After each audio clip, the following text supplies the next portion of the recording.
Pag ayaw na sa'yo, huwag mo na ipilit. I learned this the hard way. Isa ako dun sa mga taong kapag ayaw na sa akin, hindi ipipilit ko pa. Malay mo, may chance pa. Malay mo, pwede pa. Malay mo, kami talaga. But the saddest thing about that is most of the time, you're losing yourself in the process. Na habang pinaglalaban mo siya, yung sarili mo na yung hindi mo kayang maipaglaban. Na habang binubuo mo siya, ikaw yung nadudurog.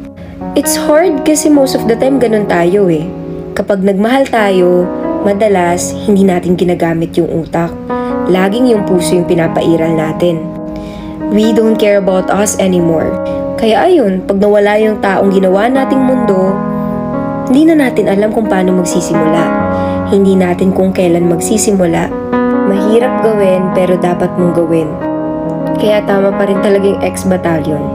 Huwag mong gawing mundo, yung dapat ay tao lang.